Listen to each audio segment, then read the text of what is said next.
విజయనగరంలో గిరిజనుల ఆర్థిక అభివృద్ధి ప్రభుత్వ పరంగా అనేక కార్యక్రమాలు చేపడుతున్నామని ట్రైకార్ సభ్యురాలు పువ్వల లావణ్య తెలియజేశారు. ఇక గిరిజన గ్రామాల్లో మౌలిక సదుపాయాల కల్పన, ఆర్థిక అభివృద్ధి అన్ని విధాలుగా తోడ్పడుతున్నామన్నారు. ఇక ఐటీడీఏతో పాటు వివిధ శాఖల తమ పరిధిలో పనిచేస్తున్నాయని తెలియజేశారు. వీటితో పాటు గిరిజనుల అభివృద్ధిలో ట్రైకార్ కూడా తమ వంతు పాత్ర పోషిస్తుందంటున్న ట్రైకార్ సభ్యురాలు పువ్వల లావణ్యతో మా correspondent Nagendra Prasad face to face.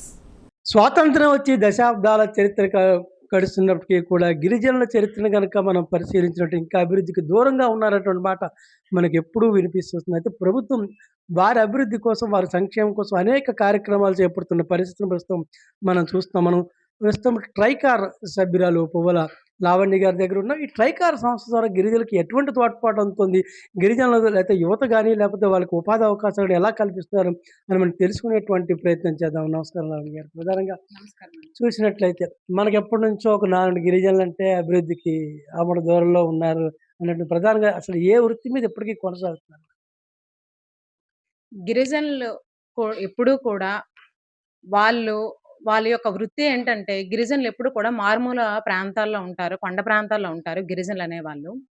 వాళ్ళు ప్రధానంగా సాగు చేసేది పోడి పంట వ్యవసాయం, కొండపోడు వ్యవసాయం. వాళ్ళింకా పసుపు, ఇంకొన్ని మినుములు, పెసలు ఇటువంటి చిరుధాన్యాలని పండించుకుంటూ, వాటిని మార్కెట్‌లో అమ్ముకోవడం జరుగుతుంది. ముఖ్యంగా వాళ్ళు ప్రధానంగా పండించుకునే పంట దాని మీద ఆధారపడి ఉంటుంది.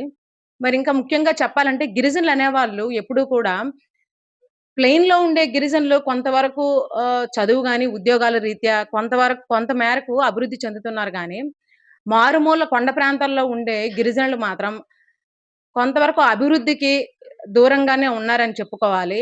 వాళ్ళ గురించి మనం ఆలోచించాల్సిన పరిస్థితి ఎంతైనా ఉంది. వాళ్ళు ఏ విధంగా డెవలప్ చెందాలి, వాళ్ళకి ఏ విధంగా మనం సహకారం అందిస్తే వాళ్ళు డెవలప్ చెందుతారు అనేది మాత్రం మనం ఆలోచించి వాళ్ళ కోసం తగిన చర్యలు తీసుకునే విధంగా ఇప్పుడున్నటువంటి కూటమి ప్రభుత్వం కూడా వాళ్ళ మీద ఎప్పుడూ కూడా వాళ్ళు అభివృద్ధి చెందే దిశగా చర్యలు తీసుకునే విధంగా ఉంది. మనం చూసినట్టయితే గత ప్రభుత్వ కాలంలో కొంత ట్రైకార్ అనేది ఒక నిర్లిప్త స్థితిలో ఉంది. ప్రస్తుతం కూటమి ప్రభుత్వం ట్రైకార్‌కి ఎటువంటి ప్రోత్సాహం అందిస్తుంది? గతంలో 2000 ఆహ్, 14లో చంద్రబాబు నాయుడు గారు ముఖ్యమంత్రిగా ఎన్నికైన తర్వాత ట్రైకార్ ద్వారా ఎంతోమంది గిరిజనులకు స్వయం ఉపాధిని కల్పించడం జరిగింది. ఎంతోమంది గిరిజనులకు, యువతకు గాని, మహిళలకు గాని స్వయం ఉపాధి పొందే విధంగా వెహికల్స్ అయితే గాని, బిజినెస్ పెట్టుకునే విధంగా గాని చాలా రకాలుగా లోన్స్ వాళ్ళకివ్వడం జరిగింది. చాలామంది డెవలప్ చెందారు కూడా. ఆ తర్వాత వైసీపీ ప్రభుత్వం వచ్చిన తర్వాత ట్రైకార్‌ని పూర్తిగా దానిలో ఎటువంటి యాక్టివిటీస్ చేయకపోవడం అనేది జరిగింది. సో, మళ్ళీ ఇప్పుడు కూటమి ప్రభుత్వం వచ్చిన తర్వాత మళ్ళీ కొద్ది మొత్తంలో గిరిజనులకు చిన్న చిన్న వ్యాపారాలు చేసుకునే విధంగా చాలా మందికి ముఖ్యంగా మా మన్యం జిల్లాలో లోన్‌లు ఇవ్వడం జరిగింది. సో, చాలా మంది కూడా బెనిఫిషరీలు ఉన్నారు. వాళ్ళందరికీ చిన్న చిన్న లోన్‌లిచ్చి వాళ్ళకి ఉపాధి కల్పించే దిశగా కూటమి ప్రభుత్వం ప్రస్తుతానికైతే ముందడుగు వేసింది. ప్రస్తుతం మనం చూస్తున్నాం అంటే ఈ పోడు వ్యవసాయం దీన్ని దాటిన తర్వాత ఒక తరం మారిన తర్వాత గిరిజన ప్రాంతాల్లో అనేక మంది చదువుకుంటున్నటువంటి పరిస్థితి ఉంది. కొంతమంది వివిధ రకాల టెక్నికల్ వర్క్ కూడా నేర్చుకొని అంటే స్వయం ఉపాధి పొందాలనే ఆలోచనలో కూడా ఉన్నారు. ఇటువంటి వారికి స్కిల్ డెవలప్‌మెంట్ పరంగా కూడా ట్రైకార్ పరంగా ఎటువంటి సహకారం ఉంటుంది? అవునండి. వైటీసీ కేంద్రాలనేవి రాష్ట్ర వ్యాప్తంగా గిరిజనుల యువత ఎవరైతే ఉన్నారో వాళ్ళు స్వయంగా స్కిల్ డెవలప్‌మెంట్ ద్వారా వాళ్ళని డెవలప్ చేసి వాళ్ళుగా అచీవ్‌మెంట్ ఏదైనా చేసే విధంగా చర్యలు తీసుకోవడం జరిగింది. చాలా వైటీసీ సెంటర్‌ని గతంలో చంద్రబాబు నాయుడు గారు ముఖ్యమంత్రిగా ఉన్నప్పుడు వైటీసీ సెంటర్‌ల ద్వారా ఎంతో మందికి స్టిచ్చింగ్ అయితేనేమి, కంప్యూటరింగ్ అయితేనేమి చాలా రకాల స్కిల్స్‌ని నేర్పించడం జరిగింది. మహిళలకి, గృహిణులకి గాని, యువతకు గాని చాలామంది దాని ద్వారా ఉద్యోగాలు సంపాదించుకున్నారు. సొంతంగా బిజినెస్‌లు కూడా పెట్టుకొని వాళ్ళు బానే ఇప్పుడున్నారు. సో, మళ్ళీ ఇప్పుడు కూడా వైటీసీ సెంటర్‌లని ఏర్పాటు చేస్తున్నాము. కొన్ని ప్రదేశాల్లో ట్రైనింగ్ కూడా ఇస్తున్నాము. రీసెంట్‌గా అరకులో కూడా ఒక వైటీసీ సెంటర్‌ని ప్రారంభించడం జరిగింది. అక్కడ కూడా చాలా మంది యువత ఇప్పుడు ట్రైనింగ్ తీసుకుంటున్నారు. మా మన్యం జిల్లాలో కూడా ముఖ్యంగా మా కురుపాం నియోజకవర్గంలో కూడా కొన్ని రోజుల క్రితం మా ఎమ్మెల్యే గారు మహిళలకి కుట్టు మిషన్‌లనేవి అందరికీ అందించడం జరిగింది. మహిళలకు కూడా చాలా రకాలుగా వాళ్ళు వృద్ధి చెందే విధంగా వాళ్ళకి స్కిల్ డెవలప్‌మెంట్ ప్రోగ్రామ్స్ అనేవి వైటీసీ సెంటర్‌ల ద్వారా మేము పెడుతున్నాము. ఇంకా కొన్ని ప్రదేశాలను గుర్తించి అక్కడ కూడా యువతని ఎవరైతే ఉన్నారో వాళ్ళకి ట్రైనింగ్ ఇవ్వడం జరుగుతుందండి. ఇంకా మనం చూసినట్లయితే ఈ వ్యవసాయ రంగానికి సంబంధించి ప్రధానంగా ఏంటంటే కొన్ని రకాల వాళ్ళకనబట్టి టిప్పర్స్ గానీ, ట్రాక్టర్స్ గానీ కొనుక్కునేటువంటి ఆర్థిక పరిస్థితి సహజంగా ఉండదు. అటువంటి వారికి రుణాలు గానీ, లేతే బ్యాంక్ లింకేజ్ గానీ ఇటువంటిది ట్రైకార్ ఎటువంటి సహకారం అందించబోతుంది? అవునండి. గతంలో 2014 నుండి 19 టైంలో జీడీ ప్రాసెసింగ్ యూనిట్స్, కాజు ప్రాసెసింగ్ యూనిట్స్ గానీ, పసుపు ప్రాసెసింగ్ యూనిట్స్ గానీ, అలాగే వెహికల్స్ గానీ, ట్రాక్టర్స్ గానీ, పవర్ టిల్లర్స్ గానీ, చాలా రకాల పనిముట్లు గానీ, వ్యవసాయానికి సంబంధించి, ట్రాన్స్‌పోర్టేషన్‌కి సంబంధించి ఆటోలు గానీ, చాలా మందికివ్వడం జరిగింది.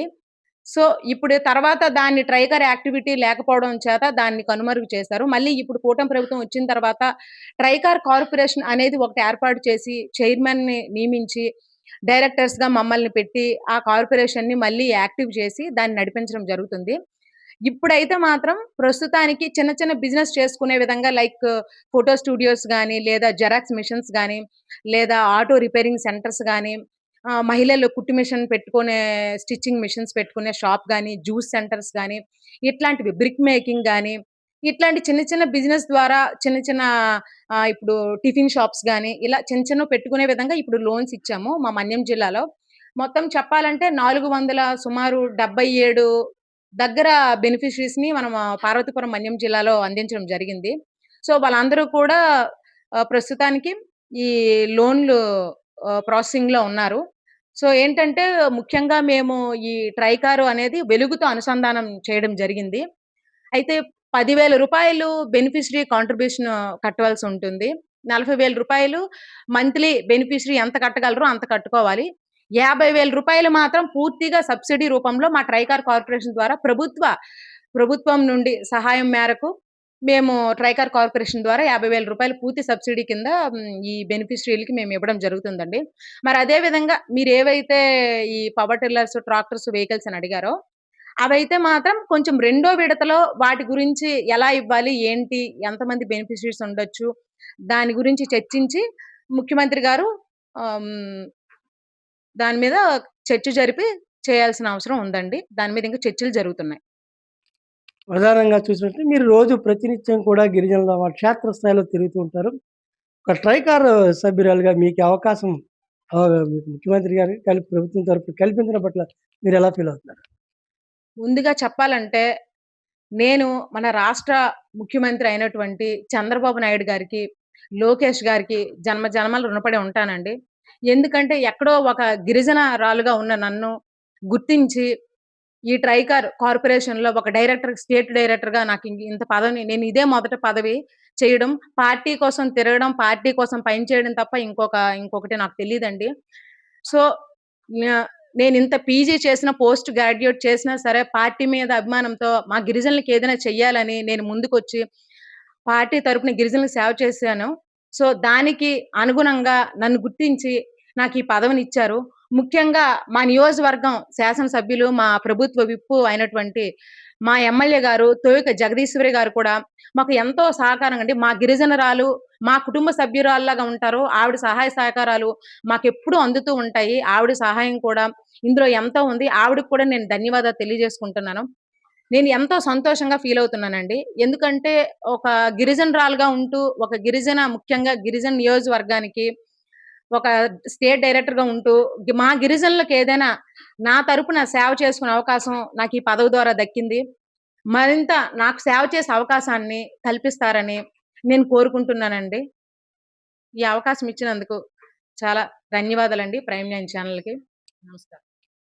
ఇది మనం ప్రధానంగా చూసినట్లయితే ఒక క్షేత్రస్థాయి అంటే గిరిజనులతో మమేకయ్యి వారి జీవిత విధానాన్ని తెలిసి వారు ఎటువంటి జీవనాన్ని గడుపుతున్నారని ఒక అనుభవం ఉన్నటువంటి వ్యక్తి ఈరోజు ట్రైకార్ సభ్యులుగా లావణ్య మనకి అనేక విషయాలు వారు తెలుపుకున్నారు. ప్రధానంగా చూసినట్లయితే గిరిజనులకు సంబంధించి వారు పోడు వ్యవసాయం అంటే వ్యవసాయ రంగంలో ఉంది. కానీ ఇప్పుడు ఆధునికంగా ఇప్పుడు విద్యావంతులవుతున్న యువతకి ఎటువంటి టెక్నికల్ క్వాలిఫికేషన్ ఉన్న వారికి సాంకేతిక సహకారం అందించడంలో, టెక్నికల్ ట్రైనింగ్ ఇవ్వడంలో గాని, సాఫ్ట్‌వేర్ స్కిల్స్ ఉన్న వాళ్ళని ప్రోత్సహించడం గాని చర్యలు తీసుకున్న పరిస్థితి కూడా ఉందని చెప్తున్నారు. మరోవైపు ఏదైతే వాళ్ళు ఆశిస్తున్నటువంటి బ్యాంక్ లింకేజ్ గాని, రుణాలు గాని ప్రధానంగా వాళ్ళకి అందించే ప్రయత్నం చేస్తూ, వాళ్ళు ఆర్థికంగా మరింత బలోపేతం అయ్యే దిశగా కూడా కృషి చేస్తామని చెప్తున్నారు. అలాగే స్థానికంగా ఉన్నటువంటి ఎవరైతే ఎమ్మెల్యే తోయక్ జగదీష్ ఉన్నారో వారి సహకారంతో ఒక సమన్వయంతో పనిచేస్తూ కూడా గిరిజనులకి వారికి ప్రోత్సహిస్తూ వాళ్ళ అభివృద్ధి దిశగా ముందుకు సాగే దిశగా కూడా చర్యలు తీసుకుంటామని కూడా ఇంతవరకు వారు చెప్పిన పరిస్థితిని మనం చూసాం. కెమెరామెన్ కిషోర్‌తో నాగేంద్ర ప్రసాద్, విజయనగరం.